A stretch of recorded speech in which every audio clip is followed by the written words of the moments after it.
Hey, Dr. Drew here. Head on over to store.ymhstudios.com and check out the great new merch we have. It's all new Dr. Drew After Dark gear. Even a testy that spent time in the wrong place, I worry about. That's kind of what I was telling him, to sort of make sure urologist looked at it and thought about it a little bit. It's unlikely to be a big deal, but I will piss on you, beat you, Lucas. Thank you for that. Hi, I'm Dr. Drew, and this is Dr. Drew After Dark. Please be advised that Dr. Drew After Dark may contain sexually oriented content and be unsuitable for young children. Hey everyone, welcome to Dr. After Dark. As always, we appreciate the great voice messages and emails you send me. The, of course, emails at drafterdark@gmail.com, and the voice messages at 818-253-1693. We're going to do a bunch of them today. I've got a whole stack of emails. And I really do appreciate you guys sending this stuff in. I know these are not things you can typically ask your doctor or anybody else for that matter, and that's what we like creating here. Right, boys? That's right, Drew. Welcome. Gentlemen, everybody good in the booth? Oh, yeah. We're living it, dude. I hear Nadav. How about the other two gentlemen in there? Doing great. Good? Living at large. Okay, good. Wait, hold on. I think there's someone else in here. I have a bomb-ass pussy. Well...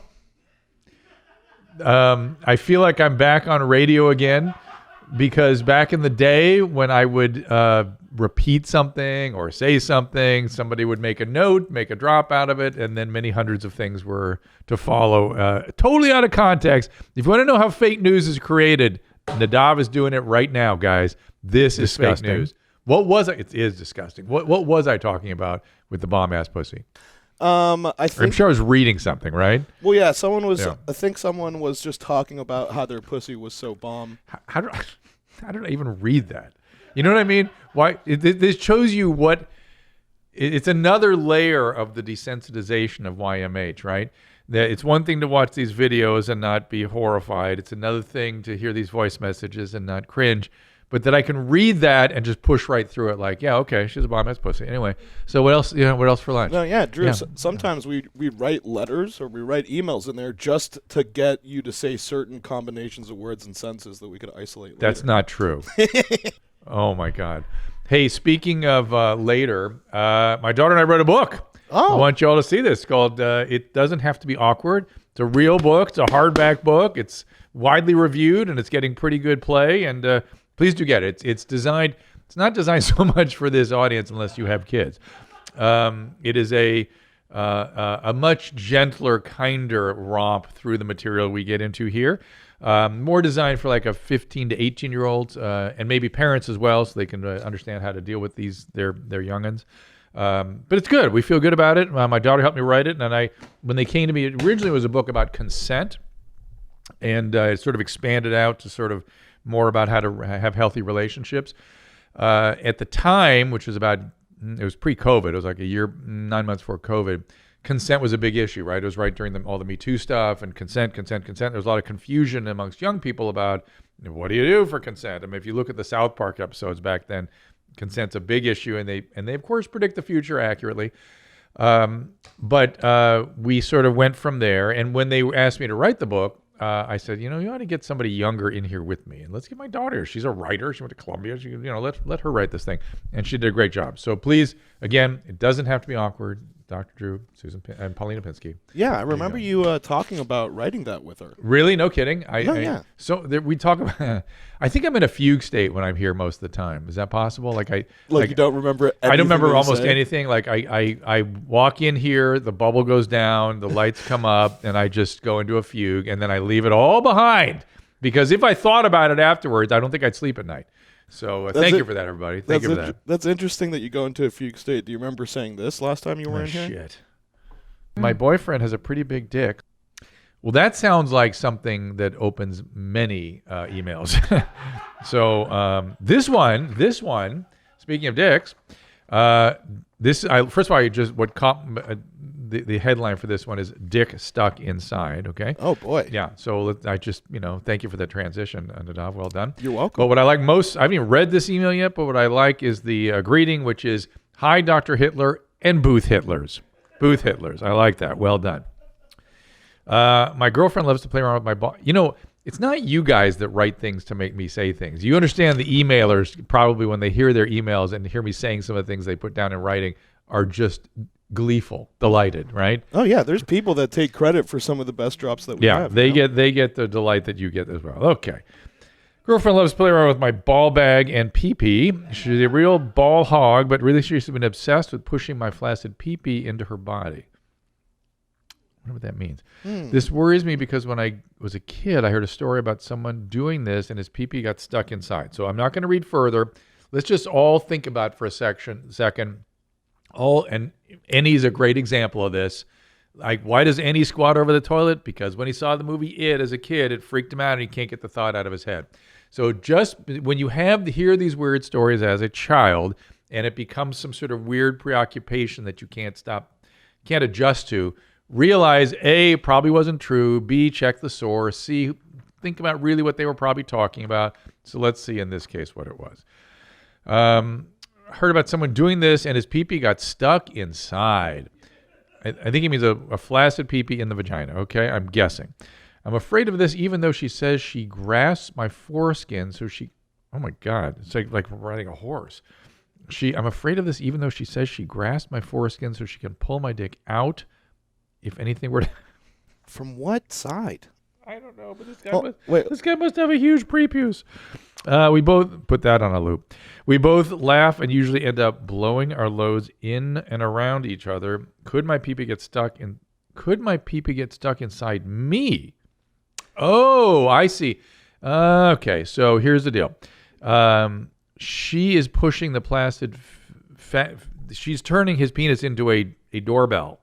You get it? Into it. Oh, so she's pulling the foreskin over and pushing the penis back into the body. He must not have a large peni. That's what I'm guessing. So this is the opposite of the drop that we actually... My boyfriend has a pretty big dick. It's the opposite, and yet it did prompt me reading this email. So pee-pee getting stuck inside. Interesting. No, I don't see how that could happen. Interesting you got that story. She holds on to the foreskin. So she's holding the foreskin and pushing the pee-pee in. My biggest question is why? Why are we doing this? You're asking the right questions, Drew. Yeah, what does this do? Anybody have any opinion about what this might be doing for them? It may not be he said flaccid penis, so it's not an arousal thing.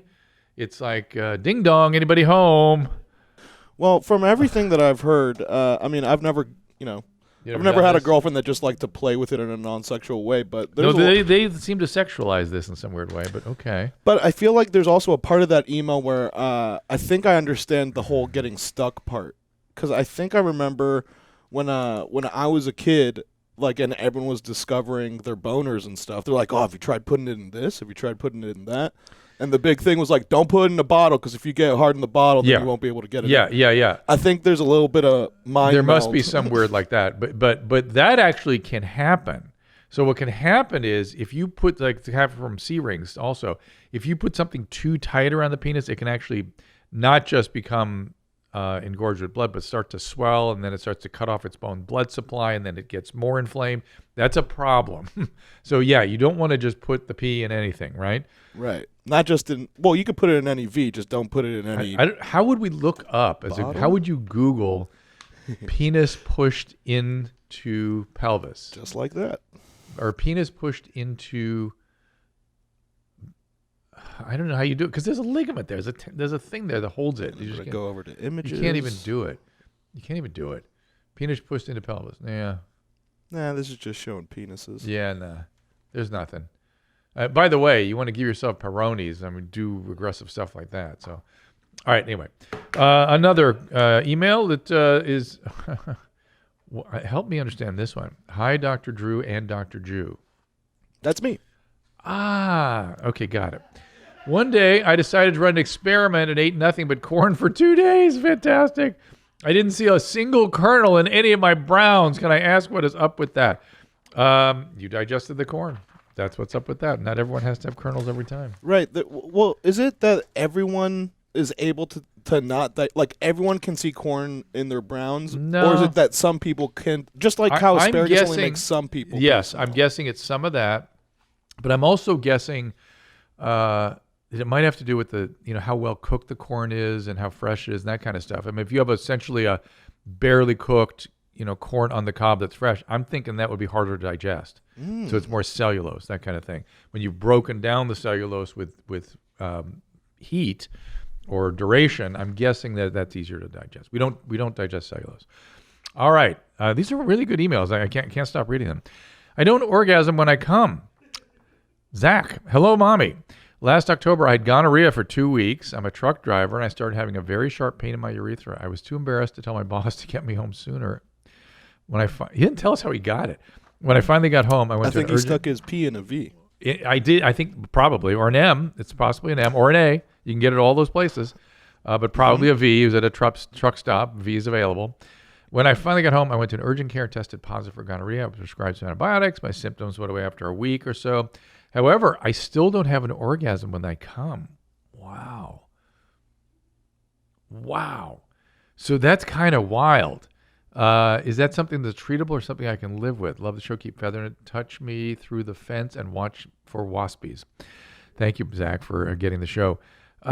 He said, though, that he just knew he was positive for 2 weeks. No. He tested positive for gonorrhea, prescribed antibiotics. Symptoms went away after a week or so, but he's left with the inability to have the sensation of orgasm, but still releases.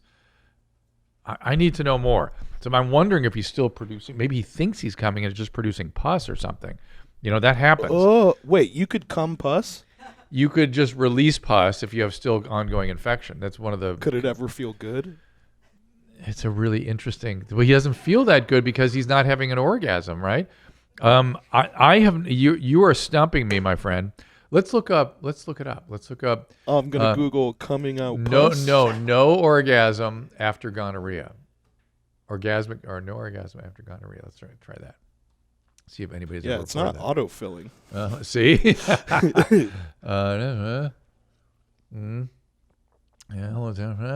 Here, after effects of gonorrhea. Infertility in men, but that's from the testes. Infection that spreads babies, probably nothing like that. Complications in babies. Yeah, no, there's our complications. How long does it take to fully recover? 2 weeks Up usually. to 2 weeks. Yeah, all right. yeah. But you sometimes have to repeat the antibiotics, and there are some antibiotic-resistant gonorrheas out there. So I'm actually wondering. Oh, right, super gonorrhea. Yeah, gonorrhea that kick your ass. So let's see. Let's just look up orgasm and gonorrhea. Look at the two words. See if anything comes up. Orgasm. Gonorrhea. Gonorrhea spread, blah, blah, blah. How do you get it? Gonorrhea. No, nothing. Whoa. Interesting. What? What's even really interesting to me is that on PlannedParenthood.org, they're using the term pre-cum. Is that a scientific term? Yeah. I mean, really? I wouldn't call it scientific, but pre-semen maybe? Pre-ejaculate, but pre-cum is commonly used. It's a commonly used thing, and in place. And I bet they got that quote from Planned Parenthood. It looks like, just because the next citation is Planned Parenthood, they try to use lingo that everybody understands. So and everyone gets pre-cum. No, well, most people do to some extent. The question is whether it's laden with sperm or not. And some people it's highly concentrated in sperm, and some there's all barely none. But you can't predict which you're at, and people change from time to time. So you have to assume that any contact without a condom can result in pregnancy and STD. That's what let's read it. Let's read this. Gonorrhea can be passed even if the penis doesn't go all the way into the vagina or anus.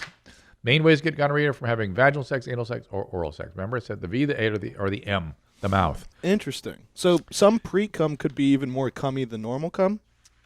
People have made that case. I don't think that's really true.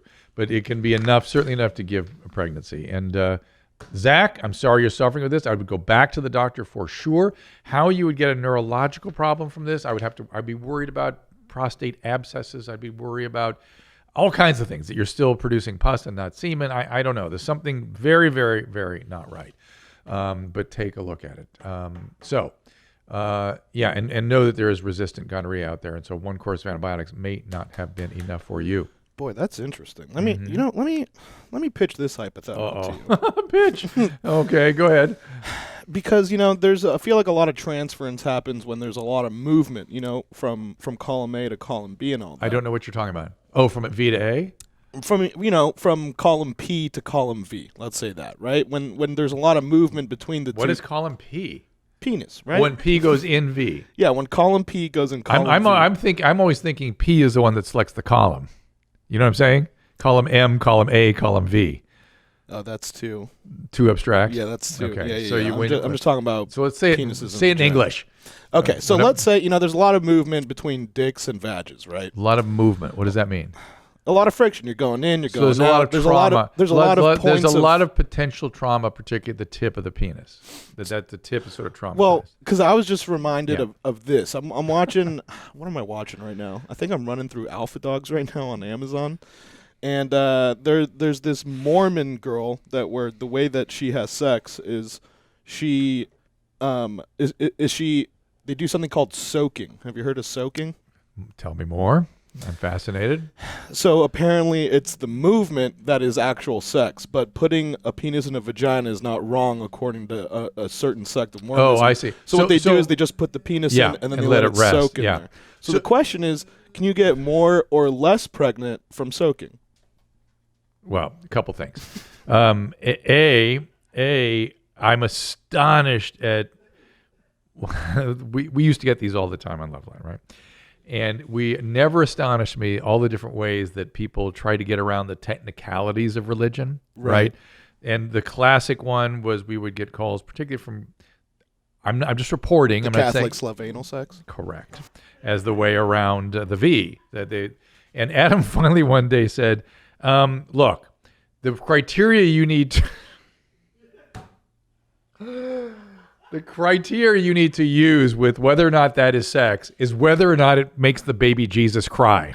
If it makes the baby Jesus cry, you're having sex.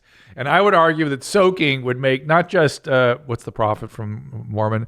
John, the prophet and Jesus cry from soaking. Both would cry if they knew you were soaking. Trust me, you don't get to write in technicalities. You don't get to do workarounds. That's not what the point of religion was. The religion isn't about the letter necessarily when they're specific about sexual practices.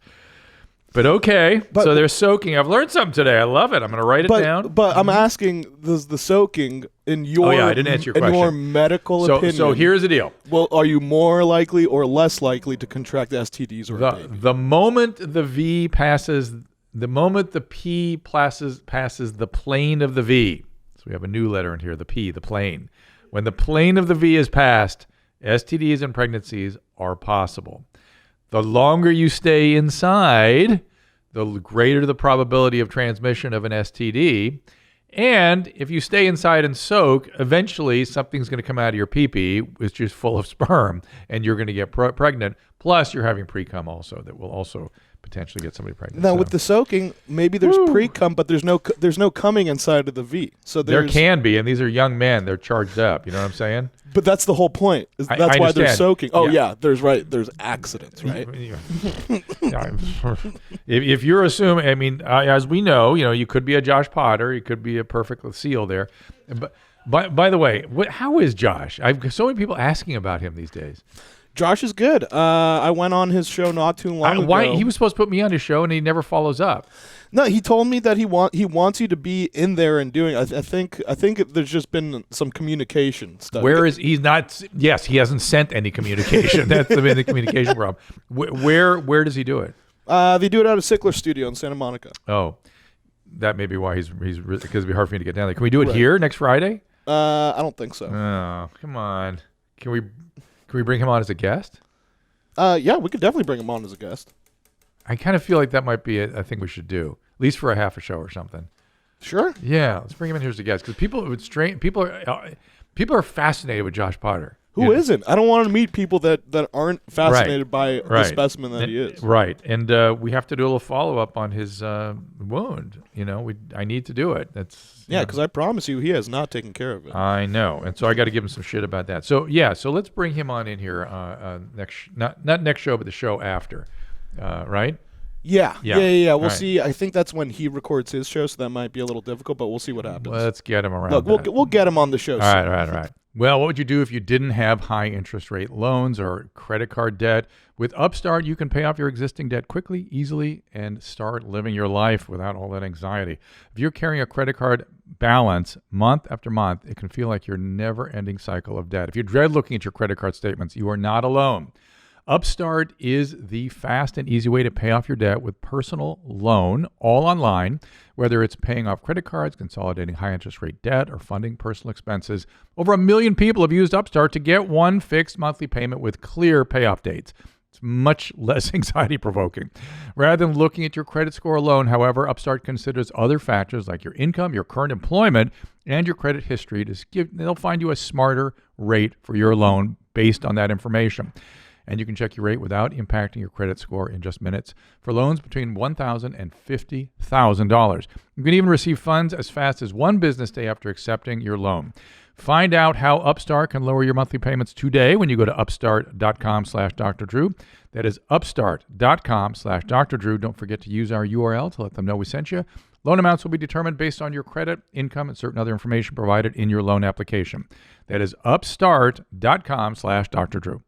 Well, you've heard me talk about BetterHelp. You know I like them. I love them. You know I've sent family. I've been impressed with the therapist. I've sent patients to them. It is more accessible, particularly during COVID. My goodness, it helped me provide services to people that wouldn't have gotten them otherwise, and it's less expensive. And going to therapists can be uncomfortable for people, and this sort of lowers the bars. You don't have to worry about people seeing you or uncomfortable waiting rooms. Nothing like that.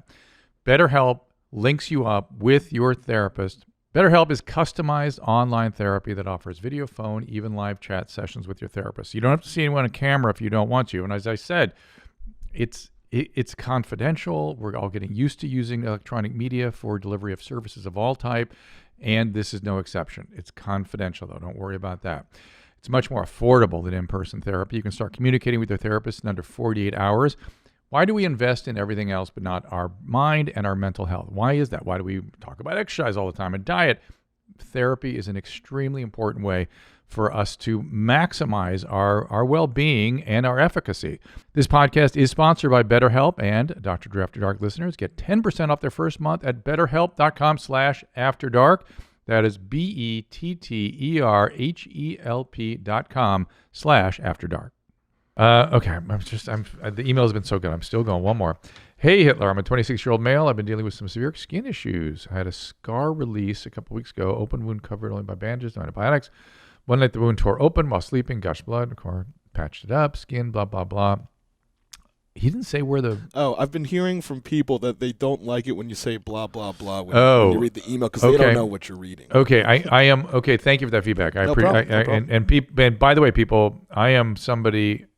Viewers, listeners, I am open to feedback, and I will happily read the entire email. My reason for doing that, just why I was doing it, is because it's all usually what people think are important information. It's not important information, so I'm reading blah blah blah. So it's like my mom has a sore left foot, and so people, it's actually kind of interesting.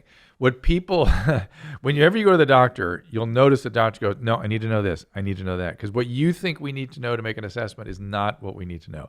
So my mom has a sore foot, and she goes, well, I cut my toenails 3 weeks ago, and I've been drinking less milk lately, and I didn't sleep so well last night, and I twisted my ankle when I was a teenager. And you're just unloading stuff. And I know it's not that random typically, but we'll let you know what we need to know. We'll get you to it. Gotcha. Thank you for the clarification. So here we are. I had a scar release. Here's part of the problem. One of the reasons I went blah, blah, blah, this one, is I don't know where the scar release was. He doesn't tell us.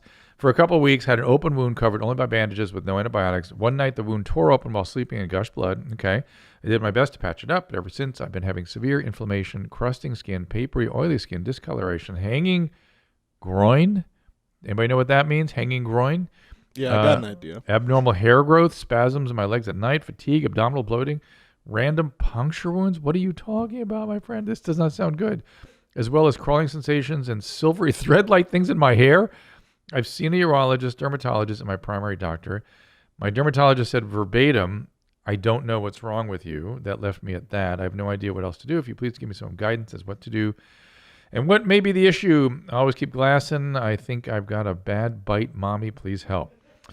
I have no idea.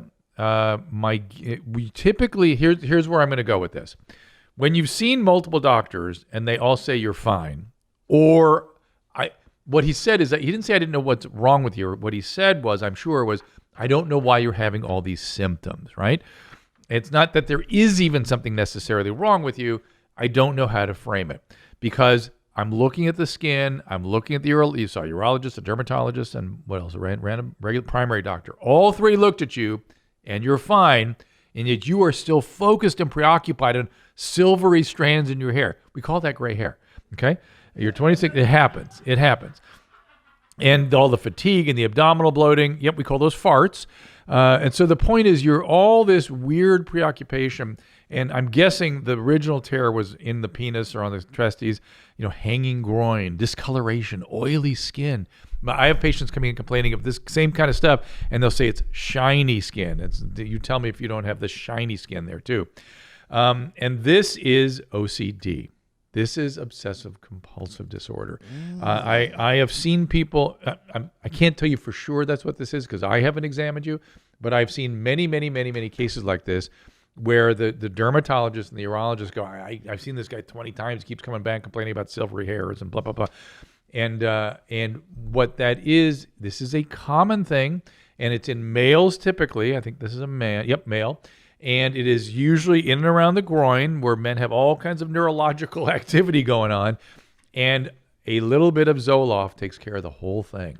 Magically, you stop seeing the silvery hairs and all this kind of stuff. Is that's an antidepressant? It's an antidepressant. An SSRI I don't know why Zoloft works so well for this. It helps with OCD. It helps with OCD. Well, there are a couple medicines that are better for OCD.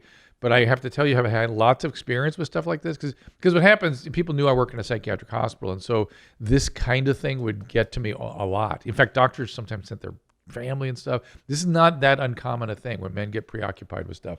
And just a little bit of SSRI seems to break the cycle. And you'll find, Mr. Scar question, you see if you're not the kind of person that has a lot of anxiety and a lot of obsessions, and that's not a bad thing. I'm that kind of person too. So, shall we get some voice messages in here? Get off the paper. Yeah, I'm down. Let's do it. Here, let's go with Lucas over here. All right. Hey Hitler, it's Lucas out of Michigan. So one of my testicles is way smaller than the other one. Like, let's put it in perspective. It's like a kiwi and then a grape. Does this mean I'm infertile? Get back to me. I'm coming up in May. All right, buddy. Piss on me, beat me. Of course. Oh, one ball's bigger than the other. Yeah, it doesn't really mean anything necessarily. Sometimes it's that the other ball is bigger, like there's a cystocele, like a cyst in it that makes it feel and seem bigger, or the epididymis is bigger, and the testes themselves are actually the same. However, I would go get this evaluated because there could be issues with torsion and blood supply, or maybe your testes didn't descend till late, which is something the doctor should know about. So I would just go get it checked out and see a urologist. I don't think you're going to get a real explanation. I don't think it's going to amount to anything, but I do think it should get checked out.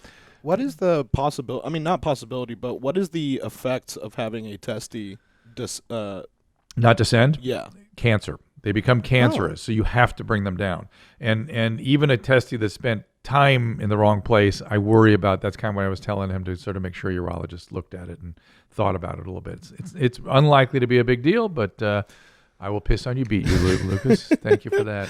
And while we're on the subject, because I feel like we do such a good community service in educating, the all the people out there. The masses. Oh, I didn't. Speaking of the masses, I didn't promote the new T-shirts and stuff.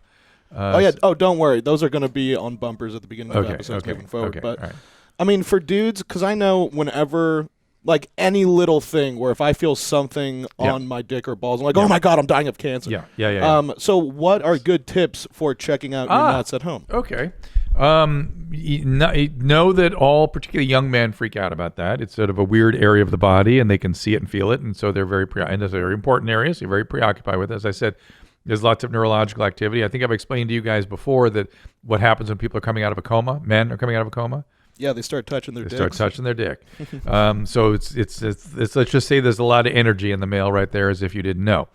And so the testes, they should, first of all, they should be smooth, mostly smooth, right? But they have all right, let's look at a picture of the testes. So you can describe it to them. They have a cap on them called the epididymis. So they're not strictly smooth, and they flip around in the ball sack, as you guys call it. Okay, look, there you go. So you see how there's some irregularity at the top there. This guy. Yeah. The old...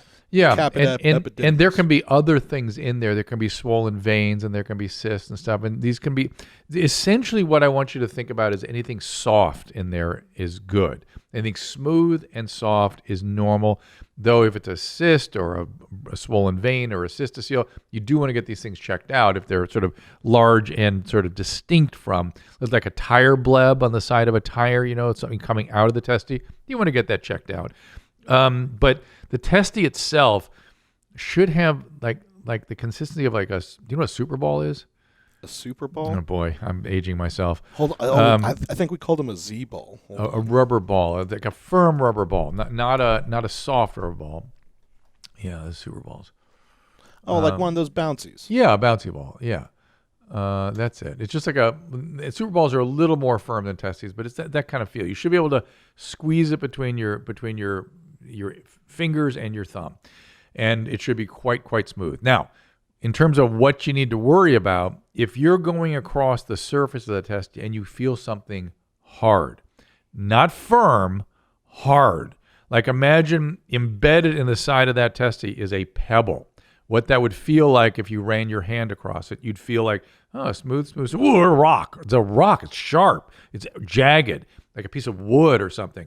That is what you got to worry about. If you feel anything like that, and of course, get everything checked out if you have any concerns at all. But you just look at this picture. How many people will actually see this picture, you think? Oh, everyone that's watching the show. All right. So look at that picture and just see how smooth and shiny it all is. It should feel that kind of smooth. But let's put up a cystocele. Look up a cystocele. Testicle cystocele, yeah. C-O-E-L-E. No, cystos. No. You're going to need a bladder with cysto. C-O-E-L-E. Oh, boy. All right. Keep going down. None of those are very good. Hydrocele. Yeah. Hydrocele. Cystocele just means fluid-filled sac. Okay, to look up varicocele. I just want to give you an example of something that is attached to the testy but is nothing to worry about. VAR. Varicocele. V-A-R-I. Yeah, there you go. Let's check it out. That's up. That's That's veiny. a little different. That's a little different. Yeah, I'm. God damn! Some people's nuts look like this. Yeah. You get these engorged veins up in the source of the testy, And what's the deal with feels varicose veins? Did those hurt? varicose veins just means veins that are enlarged. That's all it means. Oh, okay. And the cystocele, the varicocele, yeah, it feels like a bag of worms. See on the side there, the bag of worms. It's nothing. It's normal. It's no big deal. Okay, go back to look up spermatocele. We're going to show you guys all the different things that can grow off your testes that are nothing. There you go. Spermatoceles are a little more sort of typical. The kind of thing you're there. The upper. No, upper right. Just can you enlarge that picture? Oh, there we go. Well done. So you see how it's just another. Like, it's not a marble, because marble would be hard again, right? Marble I'd worry about, though even that is typically nothing unless it's sort of rock-like. This is like people will say, oh, I have another testy. I have two testes in my ball sack. They'll say things like that, because it does have almost the exact consistency of the testy itself. Now let's look at an inguinal hernia in testicular sac. And, you're going to see some lovely things. Inguinal hernia, which means a hernia is bowel breaking through the abdominal wall, essentially. And we have a weak spot in our inguinal canal. That's where people think about hernias. Pictures. Here we go. There you go. Well, that's a baby. Let's see an adult. Oh, I think that baby's got 2 dicks. No, that baby has an undescended testicle. See? Yep. You know what? The head of the dick looked very similar to the undescended testy. My bad. Okay, so there you go. Yeah, that's what I wanted. So you see the bowel breaks through the abdominal wall and can get all the way down in the testicular sac. So you can also seal a little soft piece of something in there that kind of moves around. If you lie down, it goes away maybe. And that's the other thing that can show up in the testicular sac. And when people say, I get people all the time going, I have another testy in my ball sack. No, you don't. You have either a spermatocele or you have a hernia. You might have, you might be a varicocele or something that you don't really understand what you're feeling. So a lot of other things can get in the testicular sac that are not anything to worry about. None of these things are hard. They're all very soft. Okay. Does that help you, Nadav? You good now? Yeah, I think right. we've We've helped, educated the everyone at masses. home a We've lot. done it. Did I mention I wrote a book with my daughter? So okay. I actually want to go more into that book. Yeah. Because I feel like, what's the title? It doesn't have to be awkward. It's for teenagers and parents, right? Because I feel like writing that book with your daughter, Yeah. there's moments where it could get really awkward. And we talk about that in the book. Oh, really? Oh yeah.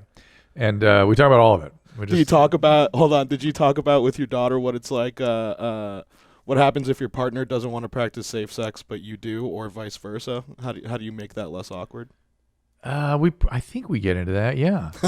Why? She's 'Cause she's an adult. She's almost 30. Yeah, but she's also your kid. Oh no. Yeah. No. Listen. I think. But you're a doctor. You have different types of relationships. I'm a physician, but I really think it's weirder for the kids at a certain point, right? Because I can treat her as an adult who's closer to the age of people we're talking to. I'm still her dad, Right. and so it's weirder for the. Oh, for guaranteed it was weird. Yeah. It was weird for her. Yeah, but it wasn't that awkward, and so here we got through it, so you can too. So a voice message. Yeah. Then I want to do some TikToks. Sure. I got a weird TikTok thing yesterday. Yeah, go on. Well, no, it wasn't a Christina kind of TikTok experience. It was that I was on a plane, and normally I hook my computer up to the Wi-Fi, but I thought, I'll do it on my phone, and I went into a TikTok hole for about 3 hours. I couldn't stop. Yeah, that's so- what Christina does too. It's the weirdest thing, TikTok. It just sucks you in. Now, it's a great way to make time pass on a plane, but when I was done, I realized I had some work to do that I didn't do, and now I'm pissed. So anyway, it's my French lessons I didn't do, if you want to know what kind of work I'm working on. Okay, let's hear a voice message. All right. Yeah. Hi, Dr. Drew and the beautiful cast of Your Mom's House podcast, all the producers. Thank you. And So serious. my name's Noah. I'm Noah. 23. I'm Okay. from Connecticut. Mhm. And I'm gay, and I've had the same boyfriend for over a year now. He's 19. And normally when we have premarital sex, I normally have to be the one on top because no matter how many doctors I go to, I've gone to 2 GIs, my physician, everyone, over the fact that I always seem to have a UTI that then turned into prostatitis, which if anything happens down there, a lot of trouble happens. Wait. I used to weigh Hold his 300 tape for a pounds second. when I Hold was on. Wait. 18. I want to make sure I'm understanding Noah. He said he has to be on top? He said he has to be on top, meaning that he doesn't bottom when he has. But how can you get? It means he's the one doing the fucking. But that's how you get prostatitis. Is A and V, P and A, right? And the bottom, it can irritate the prostate. Is that? Well, I think he's saying that's why he has to stay away from that, is because he can't. Well, we still got about halfway. Yeah, all right. Let's hear more. I want to hear. I just want to sound it, make sure I'm following him properly. So he's saying from being Right. So we call far that, we know he could only be on top. we call that being the not being the receptive partner. So okay. Yeah, he's the giver. Yeah, giver. Yeah. All right, Pitcher. so pitcher. I went back a few seconds. Just Yes, so we can please. catch up. Good. Prostatitis, which if anything happens down there, a lot of trouble happens. That's bad, I yeah. used to weigh 300 pounds when I was 18. Now I weigh 145. Wow. And I lost all that weight when I was 20. And I don't know if it has anything to do with that. I seem to also get hemorrhoids easily, even though I don't really shit much. I do the normal amount, I feel. I work out every day. I do what I can. I don't know. I just want to be better so my boyfriend can have a good chance Full experience. at being on top. You best bet I'm coming up in May. Thank you. You best bet. And by the way, R.I.P. Right? This is a little bit further in the future. To Ed Asner? Yeah. Oh, yeah. Now that Ed's gone, are we sure that's not Ed Asner? Those tapes? Well, By one the thing's way- for sure. We're not getting any new tapes from here on out. Yeah. So we can't confirm or deny. I still think it might be, but, it's... Man, it looks like Is this him. blaspheme to speak ill of the dead? No, no, that's when you can speak of the dead. And I'm doing it with full respect and full honor Ed Asner. He's a great guy and a great actor. And I watched a whole scene with him and in Curb Your Enthusiasm yesterday in one of my TikTok holes. So in one of your TikTok holes. And speaking of where your hole is, back to Noah. helping Noah getting butt fucked over here. Yeah, thank you, buddy. Well, very delicate of you to put it that way. Thank you. So here's trying to help. So most of the problem I have dealt with giving and receiving partners that are not even male, just anybody. Let's talk about people engaged in anal sex. All right, that the issue is typically the urethra gets a dose of bacteria, and it can be irritating to the urethra. Right, because that's inside the body. No, because it's all outside the body. Because there's last episode you said the urethra was inside the body. Urethra is inside the body. Yeah. All right. But it's going to a place that's still outside the body and filled with bacteria. Right, that's where the problem is. And remember I said it's sort of inside and outside, right? So you can kind of get away with it sometimes, but some people, the immune function isn't that good, and the bacteria get up into the bladder and the prostate. It's a huge old mess. And I thought that's what you were talking about, and that's kind of an easy problem to deal with. You just wear a condom, right? Which is not a bad idea. Generally, anyone engaged with a penis in anal sex, not a bad idea. Okay, so that's one solution for the giving partner. But he's saying he can't be the receptive partner. I want to make sure I'm hearing him. Right. And so what he's talking about is some sort of irritation of the prostate. I'm wondering if he... Yeah, I wonder if there's a way you could be gentler back there. Maybe, I mean, you have to, every partner has to sort of adjust to the other partner, and your boyfriend, your unmarried boyfriend, who it sounds like you might be getting engaged, the way you're describing it as premarital sex, which is interesting. So congratulations if you are. That he needs to adjust to your situation. I mean, I'm not saying you can't be a receptive partner. I'm saying, yeah, if you're a receptive partner, you will get hemorrhoids. If you get hemorrhoids, you are prone to urinary irritation and prostate. That's one of the ways that the prostate gets inflamed, is hemorrhoids and irritating the rectum. Some people get prostatitis after just diarrhea. If they get a diarrhea, they'll be followed by prostatitis. Some people are sort of set up, yeah, it can happen. And so it may be the hemorrhoids, it may be the amount of irritation or how long you're doing it. So I would say that I wouldn't say don't do it. I would say you're going to have to experiment with sort of what you can tolerate. And there's yet another thing you could do, which we do with women that get cystitis, bladder infections after sex. You take an antibiotic every time you have sex. And there's can't that wreak havoc on your system on your immune system? Like if you're taking it after every so here's the thing about your immune system is not affected by antibiotics. Antibiotics have zero effect on your immune system. They affect the bacteria that live in and around your body and can make them resistant and more powerful. And the whole biosphere of bacteria are altered by too much antibiotics. This, though, might be an appropriate way to use antibiotics. And I wouldn't say a complete course of antibiotics. Again, I don't want to be, I'm just saying to sort of suppress whatever might be going on with a couple of doses of antibiotic shouldn't create bacterial resistance, which is what we worry about with bacteria, and might help suppress the prostatitis. So how does that sound? You see? That's interesting. I actually, so is it? Ew. I just saw an email that caught my, ugh. We'll get to that one in a second. So maybe there's I don't know, Noah, because I really sympathize with you, and I'm trying to figure out how we could get. Why don't I believe you when you say that? You sound a little bit glib when you say that, my friend. What do you mean? You really sympathize with him, but I felt like you didn't really sympathize with him. No, I really do. This guy wants to get butt fucked, and he can't get butt fucked. So you keep calling it butt fucked, and it's hard to take you seriously when you say that. He wants to have sex with his boyfriend, his partner. He just wants to make sweet premarital loves with his boyfriend. Zolo, don't laugh at him. We say shit like that. Do not laugh at him. He's the one that named the file this. What did he name the file? What did he name it? Noah _ help me get butt fucked. Zolo's a young man. I can't fault him for being silly. Sorry, yeah, it's right in front of me. That's why I keep saying it. But okay, all right. But I'm saying like maybe we could help roll some things out. So you're saying that maybe it's the introduction of urethral bacteria that's no, I'm not saying that. No, I'm saying it doesn't. He's not talking about that because it'd be simple and you just put a condom on. What I'm saying is start with a finger. then maybe a little peni and sort of gently, not so aggressively. Like a butt plug or something And is what I was no, going to say. Like a silicone-based. maybe, but get to the penis. Sterile. You got the idea is getting to the penis without triggering hemorrhoids or prostatitis, and it may all be the hemorrhoids. You may get that may be your thing you got to watch out for. And a way to prevent the prostatitis is to take a dose of an antibiotic, or maybe even 2 doses after the activity, and see if you can find this kind of sort of an adjusted happy medium here.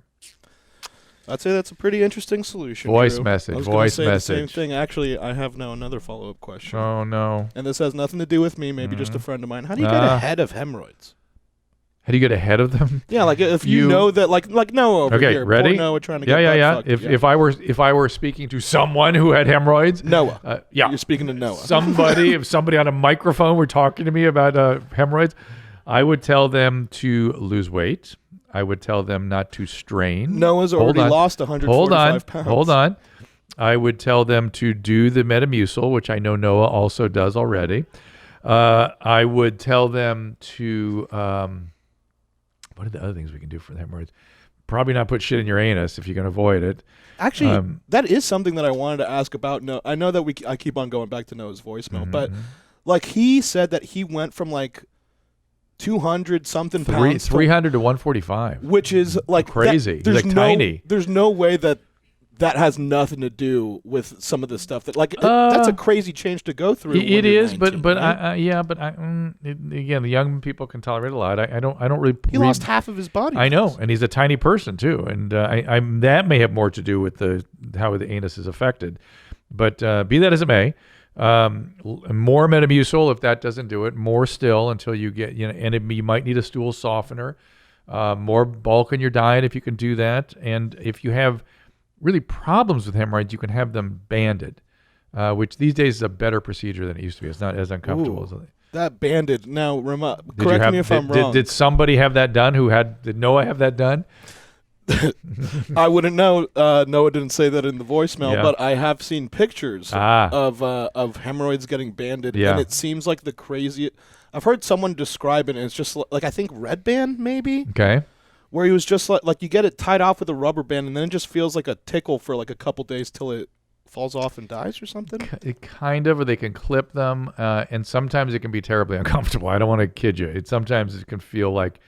You can't imagine. You didn't know how much your anus moved until you have a hemorrhoid procedure. And the hemorrhoids, like it's normally like there's a problem. Like it's not like you're getting new hemorrhoids every time. It's the same one that's just. You get new ones. You get new crops. But the problem ones are the ones that won't go away. Are the ones you want to kind of treat. Oh, and yes, you can take hot baths if you have a problem. You were talking about how to avoid hemorrhoids, but if you have them, hot baths, Anusol HC is a very good ointment for that. Tux pads, that kind of stuff. Well, the seasons are changing, and maybe your personal taste as well. If you're ready for something new, freshen up your fall with a change in decor, all while upgrading your comfort. That's where Brook Linen comes in. It's been a long couple of years, right? You deserve relaxation. You deserve comfort. Fall into comfort and make it a top priority this season. Who more so to help you than Brook Linen? Comfort is king, and 'tis the season for royal coronation. Sleep like royalty on the softest sheets. Brook Linen was started to create beautiful, high-quality home essentials that do not cost an arm and a leg. And people, what a success it has been. Brook Linen works directly with manufacturers to make luxury available directly to you without the luxury level markups, so you get their amazing array of products at a reasonable price. Brook Linen has something for your every comfort need. For a seasonal refresh, because they're launching new products, colors and patterns, all new. I'm talking buttery soft, breathable sheets, plush absorbent towels, cozy robes, loungewear. You'll want to put this stuff on and never take it off. And they're so confident in their core products that it comes with a 365-day warranty, and they've received over 75,000 five-star reviews and counting. I love my Brook Linen sheets. They are so comfortable. They're luxurious. And same with their towels and loungewear. It is top quality for a great price. So give yourself comfort, refresh, give yourself what you deserve. Get it for less at Brook Linen. Go to brooklinen.com. Use promo code DREW to get $20 off with a minimum purchase of $100. That is Brooklinen, BROOKLINEN.com. Enter promo code DREW for $20 off with a minimum purchase of $100. Again, that's brooklinen.com, code DREW. Voice message. Is there a female I can get in here for a voice message? Let's see. Young lady? Yep, we got a lady. All right, let's do it. Hi, Dr. Jeans. This is Emily. Hi, Booth Boys. I have a question. I'm a 24-year-old female. Been a daily pot smoker since I was about 19 or so. I'm trying to do a career switch here. I haven't smoked in almost 6 weeks. I took a drug test at home the other day, and I'm still pissing dirty. Yeah. What the fuck? I know. Is there anything I can do to speed this process up? I fucking hate my job. I'm lost. Any help would be appreciated, Dr. Emily, Drew. I'm sorry. And just for you, butthole. Thanks, Gene. See how she says it? See how that? Good. Emily, you are. Emily says it good. Emily's the best. Emily's my new favorite person. So Emily, I'm sorry the job sucks. Good for you for stopping the weed. And you know, you can be positive for months. I'm not going to kid you. So what a bummer. And here's what makes it sometimes turn positive, which is it's in your fat tissue, in your adipose tissue. So if you exercise or lose weight, that will release a certain amount of cannabis. Some people actually get high when they have enough in their tissue. So what I would probably do is I would try to lose a couple of pounds. I would exercise aggressively, and then I would eat normally and lots of fluids along the way, lots and lots, and then I would retest. And then do not adjust your diet from there. Sort of time it so you can keep eating normally, not lose any weight, not exercise too much as you move into the drug test. If it's an environment, though, that is testing you all the time, man, it can go up to 3 months. It can be sort of. You've only been smoking only for 5 years, but I've heard 6 months before. It can. Well, that's my point. If you lose weight or exercise, it can come out all of a sudden, months and months and months later. That can happen. Pretty rare. I've really only seen it, I would say, up to about 3 months. But yeah, what the fuck? It's crazy, isn't it? So do what I said. Lose a couple pounds, exercise your ass off, lots of fluids, eat normally, and then see if you can't get a negative screen going. Oh, poor Emily, my favorite person. I smell dead people. I had COVID in April, lost my taste and smell. I work as a funeral director, regularly embalmed bodies. Oh, this is cool. This is Lindsay from Ontario. I got a smell stuck in my nose, the smell of decompensating people. And every time I smell brown or blood, which I smell very regularly at my job, it always smells like decompensation instead. Even when I make brown, it smells like decomposing bodies. Cannot get away from it. Been going on since May when my sense of smell first came back. I wanted this to go away. Someone told me to chew a lot of mint gum and it should eventually reset. Do you think any tips how to get my smell back? Because I'm going crazy. Lindsay, this isn't just from your embalming activity. This is from COVID. There's a name for this and it's escaping me right now. It's, oh crap. Let's a word for persistent bad smell. Just look that up. Word for persistent bad smell. The word is, yeah. Where's the word? Fetid. No. Fusty. But where's the word? Keep going down. Bad smelling. Smelling. Oh, no, it's a medical term. It's called no, it's not halitosis. Medical term. Yeah. It's all, hyposmia. It's like parosmia. Let's see. I think it's parosmia. I think that's it. Parosmia is the term, and it's a neurological problem that people get after COVID, and I have actually seen some cacosmia. Wow, what is that? Disorder of the sense of smell, type of parosmia. This is like this parosmia when you smell shit all the time. This one, I had a friend of mine who couldn't eat because everything smelled like shit, and in your case, it's all decomposing body. It's the same thing. What a nightmare! So every time she had green eggs and ham, anything or pizza, it smelled like shit, and she didn't want to eat it. And so it's parosmia is the general term. And Bet she lost a ton of weight, huh? She did lose some weight, and she did not have much to lose. Oh, no. And so she got desperate looking for a solution, and I'm going to tell you where you can get this. She used exosome, stem cell exosomes, dripped into her nasal cavity and had a very rapid response. So that to me leads me to believe that because I saw this case and I've not seen anything else really work, that there must be an inflammatory component to this. You getting a certain smell stuck in your head to me sounds like a sort of a conditioning thing that's associated with this. I don't think it's causational. I think it's just a coincidence that all happened.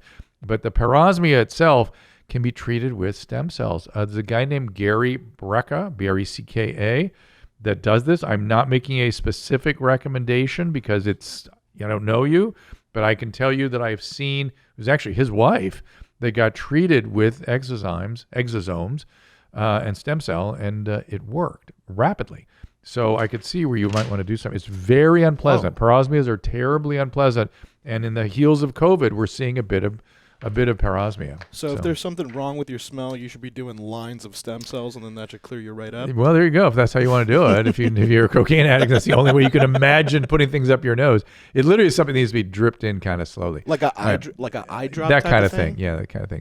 TikTok. Come on now, let's go. Okay.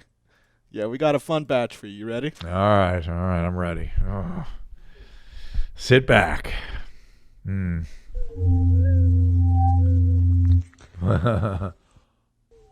Oh. Wow.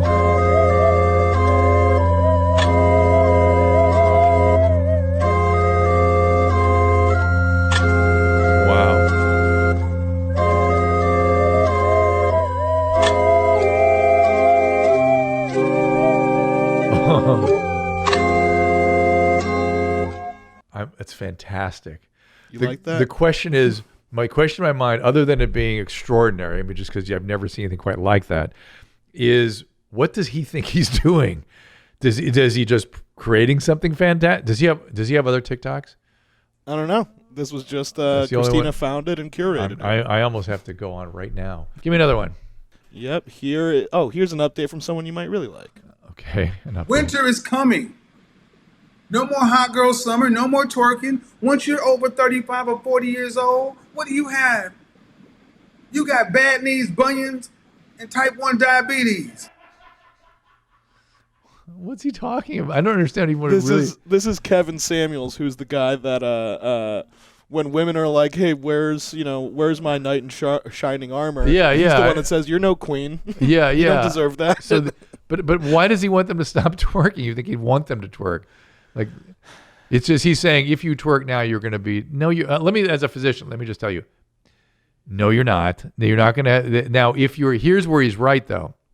If in order to twerk, you're putting a lot of adipose tissue on your butt, like you're gaining a bunch of weight to do it, and by the way, Brazilian butt lifts are one of the most dangerous plastic procedures you can have. So I don't recommend that, number one. And number two, if you're putting a bunch of weight back there, he's right, because, what are you doing?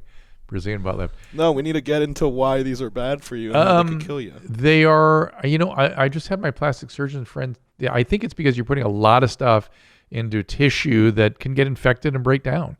I never even realized, I thought this was always a joke that people got butt implants, but people actually do this? Oh, a lot. It's one of the more common procedures. And all my plastic buddies say, they do it all the time, but it is it's not benign. Shit can go down. So I'm sure if you watch Botched, you'll see lots of stuff that goes bad. It looks great, good for you, but it's not without its risk. That's all I'm saying. All right. It's weird that I always thought, when I first started hearing about it, I thought it was some sort of an actual surgical lift, not just an injection. And what they inject is actually kind of controversial, and what should be injected also kind of controversial. So, concrete? Yeah, not a good idea. I've seen a couple of videos with that where it's just like, if you get it done in a back alley, don't expect to not get concrete in it. Hey, listen, that's gross. It's just terrible. But not only back alley, even legitimately done, it can have problems. So. Concrete? There's normal doctors putting concrete in the Stop butt? it. A Brazilian butt lift under good conditions can result in a bad outcome. That's all I'm saying. And hold on, so it's not an implant, it's an injection is what you're saying? There are butt implants. Look up butt implant. Okay. Brazilian butt lift is an injectable. And I think there's like 3 or 4 different common injectable stuff. This isn't my area of expertise. Just autofilled cost. Ooh, actually, let's see how much it costs. All right. Oh, $5,200. Very affordable. Crazy. All right. Crazy. Butt implant. Here we go. Types, risk, loss, for costs. Everything you need to know. Fat transfer? Fat transfer is sort of more the Brazilian butt lift, right? Oh, okay. And then the Sculptra butt lift. Injection to the soft tissue of the buttocks. Yeah. Hydrogel silicone blood injections. These are all the other ones. I think that's what I'm thinking. Yeah, hydrogel and silicone. I think you can put in a device in. I think that happens too. I think. Oh, that you then hand pump and you could be like, my ass is getting bigger now? No. It's just a device. It's just like a breast implant. They can put. There you go. Silicone implants. That's right. It. All right. Liposuction. Our butt implant safe. Let's see what that says. Okay. Documented 95% satisfaction despite the high success, but implant surgery still poses risk. That's what I told you. Pain, scarring, skin discoloration, infection, fluid accumulation, allergic reactions, excessive bleeding. Every surgery poses Yeah, but risks, right? I am hearing from my plastic peers that this is one that especially they worry about. This is more risky. Some big areas of tissue and lots of disruption. So, okay, that's it. More TikTok.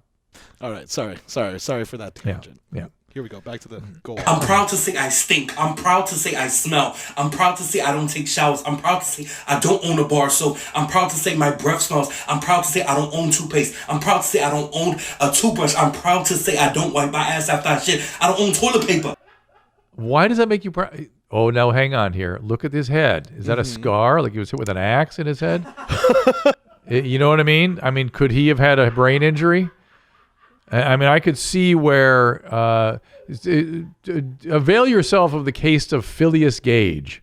Phileas Gage is the guy that had a bar blow through his orbit in his head and survived. And he ended up kind of like this. Yeah, he started being proud of not wiping his ass. He became unable to care for himself, and became sort of obnoxious. And I don't understand.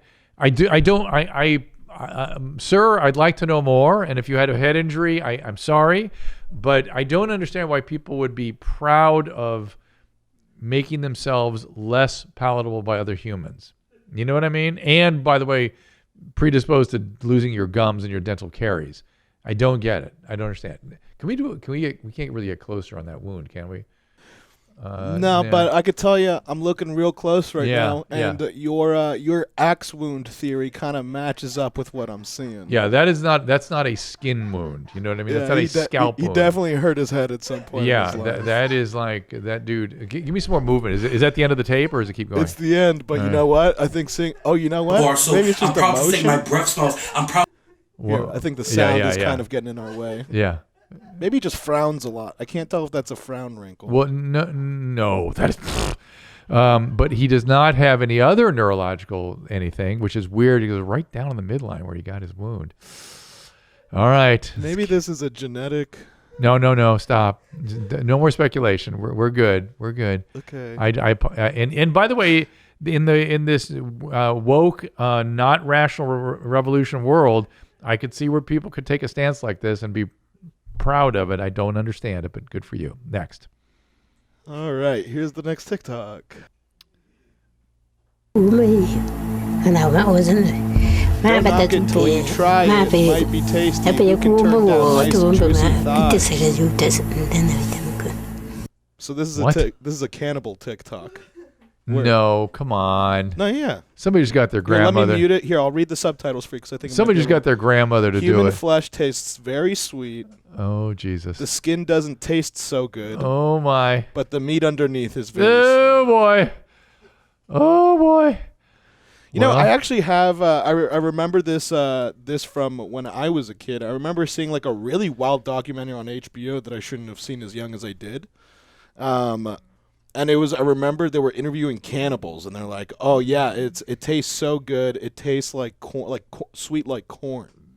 like these were like cannibal societies or something? Nah, it was like serial murderers that Oh, were my cannibals. God. And they were just Oh, like, my God. yeah, I How kept old them were in you? my freezer. Like middle school, definitely. Oh, my imprinted on me a God. little Gentlemen bit. in the booth, this explains so much. What does it explain? So much. What does it explain? A career at YMH was a predictable outcome of all that trauma. I also watched episodes of Cat House that probably imprinted on me. And that was Dennis, what's his name? Yeah, Dennis Hopper. Dennis Wait, no, not Dennis Hopper. Dennis Hoff. Dennis Hoff. Dennis That's Hoff's place. Dennis that Hopper at least was, at least there was a Thousand good fun Mile. quality to that. It wasn't quite as dark as people eating each other. Oh, Nadav, I'm so it. Wait, does that really? Hold on, is saying cannibal? all I know is I'm upset. I'm upset. Yeah, it was pretty upsetting to me at the time too. I I'm- just had no one to talk to about I it. am weirdly messed up by today's show. I really am. I don't know why. Let's see. Can we? Hold on, how much could this affect? I don't know. I don't know. Right. But I'm certain it didn't help. Number Definitely. one. I mean, things still bother me, so I'm not dead inside. And number you know? two, I know you don't dissociate the way Annie does. Like, I'm dissociating. Goodbye, everybody. But what I'm more curious about is why I'm so upset by this show today. You know what I mean? So this show, I don't know why, just got me. I don't know why. Just look into your heart and let it out, Drew. I don't know. I don't know. I want this to be a safe space for you. Okay, I want to see if I can pick something off the video menu. See if Here, there's you know something- what? How about we end? Because I think this next TikTok, I think will be a really nice. All right. It'll I be a hope nice so. palate I don't trust cleanser. you, but go ahead. No, I mean it. All right. I've been eating butter every day for 6 years now. Ew, As that's soon ice as cream. I wake up, I eat butter. Oh! I can't fall asleep unless I eat 2 cups of butter before bed. Okay, it looks like margarine too, by the way, not butter. I don't know. Give me another one. It didn't do it. That one didn't do it for you? No, that's some sort of weird. That is a weird. Listen, never underestimate the potential range of fetish. That is some sort of weird fetish thing. Wait, feeding, hold on. What feeding thing. is it fetish though? Because I don't think she's It's not coming her to eating fetish. butter. It's not her fetish. It's that somebody wanted that video. I'm telling you, somebody. No, she's just explaining her own addiction. I am telling you, somebody fed back to her and went, please, more butter eating. Never underestimate the range of male fetish. That's all I'm telling you. We'll go ahead and try and Because find she her didn't need to. OnlyFans for She you. didn't need to show us the butter in her mouth. You know what I mean? That's what ruined this whole thing for me. And that's why I knew it was some sort of weird. I feel like this is actually a little bit more telling of you, Drew. You liked her spitting out the butter like that? It's like, No, but you gross. assuming that someone had to have asked for this is the only reason she would have posted It's not the this. only reason, but I know. Someone's just I have asking, X-ray is she vision. addicted to butter? And she's saying, am I? I have X-ray vision. That's all I'm saying. All right, let's try and Yeah. cleanse your palate with this next one. Yeah, then. please. I don't know who needs to hear this, but you're ugly. And that's okay. You know it's not your fault, so don't feel bad. Your parents saw each other and they knew they were both ugly and they still chose to have kids. That's not on you. That's on them. Okay, thank you. You know, I'm realizing that I just need a little time out. That's what I need. Nothing's going to clear my palate because that didn't even do it. Is there a horrible or hilarious or something that I can... what else? Yeah, let me see if there's something. Is how kids... No, that's going to create more. Okay, let me end this show. Yeah, all these are going to bum you out. I will save them for next time. That's a good promo for next show. But I want to. I didn't get anything out of the Booth Boys today, so I'm gonna double down on that next time. So you watch out. We're gonna be doing a little investigative conversation with our friends in the booth. You guys ready for that? Hell yeah, dude. All right. Thank you guys for being here again. It's 818-253-1693, drfdark@gmail.com, et cetera, et cetera. Get the new merch. Keep the Rational Revolution alive, and I'll see you next time. All conversations and information exchanged during participation in the Dr. Drew After Dark podcast or interaction on the drdrew.com website is intended for educational and entertainment purposes only. Do not confuse this with treatment or physician medical advice or direction per se. You must always follow your medical professional's advice and direction. Nothing on these podcasts or posted on this site supplements or supersedes the relationship and direction of your medical caretakers. Please understand, I am not playing the role of physician in this environment per se. I'm educating. I am a licensed physician with specialty boards in American Board of Internal Medicine and American Board of Addiction Medicine.